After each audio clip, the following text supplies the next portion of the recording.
दोस्तों एसआईआर की प्रक्रिया कंप्लीट होने के बाद चुनाव आयोग ने फाइनल वोटर लिस्ट जारी किया था, फाइनल लिस्ट बना करके, और यह कहा जा रहा था कि बिल्कुल तरीके से हमने शुद्ध कर दिया है, शुद्धिकरण कर दिया है, जिसमें कोई भी लाग लपेट वाला चांस ही नहीं है, यानी कोई कमी नहीं रह जाएगा। लेकिन दोस्तों एक खबर निकल करके आ रही है जिसमें यह बताया जा रहा है कि अपने शुद्धिकरण वाले पैमाने पर भी चुनाव आयोग फेल साबित हुआ है। यह मैं नहीं कह रहा, माने जाने नेता जो हैं योगेंद्र यादव कह रहे हैं, और किस तरीके से वीडियो बना करके उन्होंने सब कुछ दूध का दूध और पानी का पानी कर दिया, मैं आगे आपको बताने जा रहा हूं। दोस्तों योगेंद्र यादव कह रहे हैं कि किसी भी तरीके का अगर वोटर लिस्ट अगर उसको शुद्धिकरण करना हो और शुद्धिकरण के पैमाने पर परखना हो, ये जो 3 चीजें हैं इससे ही आप शुद्धता परख सकते हैं। पहला कंप्लीटनेस, दूसरा इक्विटी, तीसरा एक्यूरेसी, यानी पूर्णता, समानता और सटीकता। इन तीनों से ही जो है आप किसी भी तरीके का वोटर लिस्ट को शुद्धिकरण के तौर पर परख सकते हैं। और योगेंद्र यादव ये बता रहे हैं कि इन तीनों चीजों में चुनाव आयोग फेल साबित हुआ है। सबसे पहले उन्होंने बात किया कंप्लीटनेस को लेकर के, यानी पूर्णता को लेकर के। क्या कुछ कह रहे हैं जरा सुनिए। एसआईआर में 7 करोड़ 90 लाख से बढ़ के 8 करोड़ 22 लाख की तरफ जाना चाहिए था, और हुआ क्या? 7 करोड़ 89 लाख से घट के 7 करोड़ 42 लाख हो गया है। जितने वोटर होने चाहिए थे उससे 80 लाख वोटर कम हैं बिहार में।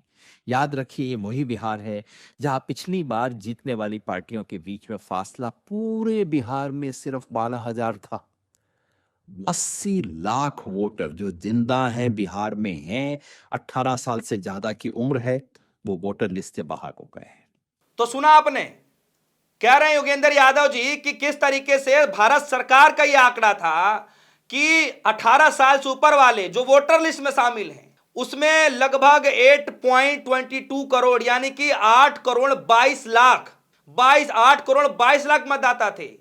और जब इस बार जब लिस्ट बनी है तो यह आकर के हो गया है 7.42 करोड़ यानी 7 करोड़ 42 लाख। अगर आप आंकड़े देखेंगे तो लगभग 80 लाख नए वोट गायब हो चुके हैं, यानी जहां पर आंकड़ा बढ़ना चाहिए था वहां पर आंकड़ा कम हो गया है। दोस्तों दूसरे पैटर्न पर आते हैं। दूसरा पैटर्न वो कह रहे हैं, समानता की बात कर रहे हैं। समानता के तौर पर यह कह रहे हैं कि महिलाओं और मुसलमानों के नाम पर अनुपात से ज्यादा वोट कट गए हैं। कैसे कटे हैं, किस तरीके से कटे हैं, जरा देखिए क्या बता रहे हैं। दूसरा पैमाना इक्विटी, समता, और ये जो लाल वाली रेखा है ये दिखा रही है कि वोटर लिस्ट में महिलाओं का अनुपात पहले कितना कम होता था, अब धीरे धीरे बेहतर होना शुरू हुआ है। लेकिन देखिए आखिर में जाके क्या होता है, ये लाल लाइन अचानक नीचे गिर जाती है। ये है एसआईआर का नतीजा। मतलब सिर्फ इस एक एसआईआर के चलते हुए बिहार में जो महिलाओं की संख्या थी वोटर लिस्ट में, जो पहले 7 लाख कम थी जितनी होनी चाहिए थी, वो अब 16 लाख कम हो गई है, सिर्फ एक एसआईआर के चलते। और दोस्तों अब वो बता रहे हैं सटीकता को लेकर के, यानी किस तरीके से डुप्लीकेट वोटर, लाखों गलत पते पर अधूरी एंट्रियां, और किस तरीके से जो है आधे अधूरे काम करके जो है पूरे वोटर लिस्ट को बनाया गया है। ये मसला किस तरीके से राहुल गांधी ने भी प्रेस कॉन्फ्रेंस के अंदर उठाया था, और अब ज्ञानेश कुमार के final voter list, election commission के फाइनल वोटर लिस्ट आने के बाद, एसआईआर की प्रक्रिया होने के बाद योगेंद्र यादव ने पोल पट्टी खोलकर रख दिया है। जरा देखिए योगेंद्र यादव क्या कुछ कह रहे हैं। मुसलमानों का आंकड़ा चुनाव आयोग के ऑफिशियल लिस्ट में नहीं निकलता है, लेकिन हमने एक सॉफ्टवेयर से चेक किया। जो 65 लाख वोटर कटे बिहार में, उनमें से मुसलमानों की आबादी है 17%। कटने चाहिए थे 17%, लेकिन कटे कितने? 25%। और जो अभी 3,66,000 वोट कटे हैं ड्राफ्ट लिस्ट के बाद, उसमें कोई 33% मुसलमान है। मतलब आबादी के अनुपात से ज्यादा मुसलमानों का वोट कट रहा है। तो दोस्तों ये सच्चाई है दोस्तों कि किस तरीके से चुनाव आयोग ने इसको शुद्धिकरण का नाम दिया।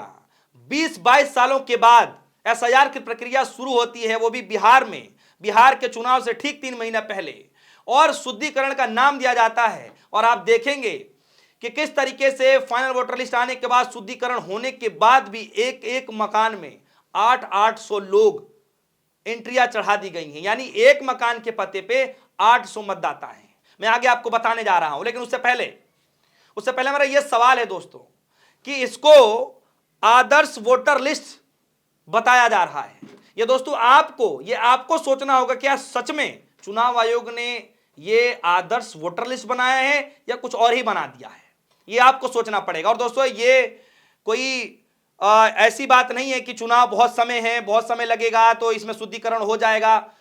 चुनावों का ऐलान हो चुका है, 2 चरणों में चुनाव होने जा रहा है, लोग नामांकन करने के लिए मैदान में उतर चुके हैं और इस बीच ऐसी खबरें निकल करके आ रही हैं, यानी चुनाव आयोग के इस प्रक्रिया पर अब सवाल उठ खड़े हो रहे हैं। जरा ये देखिए कि किस तरीके से द रिपोर्टर कलेक्टिव ने छापा है और यह बताया है कि कंस्टिट्यूएंसी नंबर में विधानसभा जो विधानसभा है उसमें बूथ नंबर और उसके जो हाउस नंबर हैं और कितने वोट पाए जा रहे हैं। जरा देखिए, यह बताया गया लगभग इसमें जो एंट्री है लगभग 20 एंट्रीज हैं, इसके अंदर 20 एंट्रीज हैं और इसमें 20 विधानसभा है, बूथ नंबर 161 12 चट्टी और इसमें हाउस नंबर है 6 और इस पर देखिए कितने वोटर हैं 877।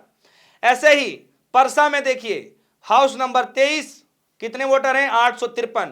फिर रूपाली में देख लीजिए मकान नंबर 40 और 829 वोटर पाए जा रहे हैं। ऐसे ही आप देख लीजिए गोपालगंज में मकान नंबर 18 735 वोट।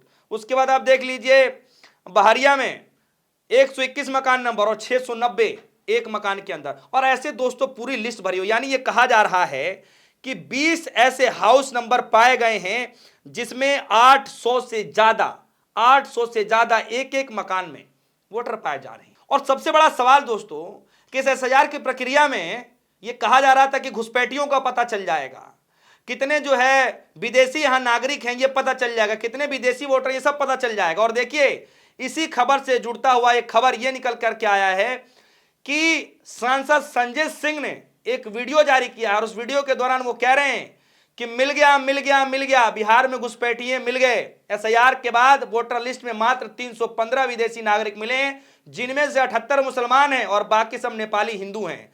ज्ञानेश कुमार ने मोदी जी के लिए 5 लाख डुप्लीकेट मतदाता और 1 लाख क ख ग घ यानी बिना नाम वाले पते मतदाता तैयार कर दिए हैं। विपक्षी पार्टियां खूब मेहनत करेंगी, मैं भी करूंगा, मगर वोट चोर मोदी को जिताने के लिए वोट चोर ज्ञानेश कुमार ने पूरी तैयारी कर ली है। सुनिए, कुछ सेकंड का वीडियो है, कुछ मिनट का वीडियो है, जरा इस वीडियो को सुनिए फिर मैं आता हूं। ज्ञानेश कुमार जी का योगदान है बिहार चुनाव में, उससे एनडीए के हक में फैसला तय हो चुका है।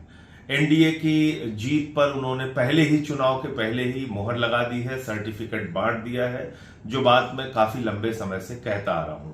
तो दोस्तों आपने सुन लिया होगा, संजय सिंह बता रहे हैं वीडियो जारी करके, उधर वीडियो जारी करके किस तरीके से जो शुद्धिकरण बताया जा रहा था वोटर लिस्ट मामले को लेकर के योगेंद्र यादव ने पूरी पोल पट्टी खोल दी है। और इसके बाद चुनाव आयोग हमें कहता है कि वोटर लिस्ट का शुद्धिकरण हो गया है। कम से कम 5 लाख डुप्लीकेट वोटर। दूसरी तरीके से देखें तो ये संख्या 14 लाख तक जा सकती है। चुनाव आयोग कहता है शुद्धिकरण हो गया है। अब आप ही बताइए, क्या ऐसी वोटर लिस्ट बिहार में लोकतांत्रिक चुनाव का आधार बननी चाहिए? यानी क्या आपको दिखाया जा रहा है हकीकत में क्या कुछ हो रहा है, ये आप सभी के सामने है। क्या द रिपोर्टर कलेक्टिव की जो रिपोर्ट है क्या वो झूठी है? क्या इतने बड़े वक्ता के तौर पे इतने बड़े जो नेता हैं जो एसआईआर की प्रक्रिया को लेकर के शुरुआत से लेकर के एंड तक, जब तक ये प्रक्रिया खत्म नहीं हो गई, योगेंद्र यादव ने पूरी नजर बनाए रखी थी और ये पूरा डेटा कलेक्ट करने के बाद ये आंकड़े पेश कर रहे हैं कि उसमें पूरी तरीके से फेल साबित हुआ है। और जो घुसपैठिए की बातचीत की जा रही है उस पर संजय सिंह ने जो कह दिया वो तो कह ही दिया है। खैर, तो बिहार में जब 5 लाख वोट वैसे ही भारतीय जनता पार्टी अपने झोली में रख के चल रही है अलग अलग विधानसभाओं में, तो खेल तो हो चुका है। तो दोस्तों क्या लगता है कि आने वाले वक्त में क्या इसी तरीके से चुनाव होगा? क्या लगता है कि चुनाव आयोग को एक बार फिर से प्रेस कॉन्फ्रेंस करके इस पे सफाई देनी चाहिए, द रिपोर्टर कलेक्टिव रिपोर्ट को लेकर के सफाई देनी चाहिए? ज्ञानेश कुमार को क्या लगता है कि योगेंद्र यादव ने जो सफाई दिया है, जो बताया है, जो सच्चाई सामने लेकर के आए हैं, क्या लगता है कि योगेंद्र यादव की बातों को कटाक्ष करना चाहिए अगर ऐसी कुछ कमियां हैं तो? फिलहाल के लिए दीजिए इजाजत, देखते रहिए न्यूज़। धन्यवाद।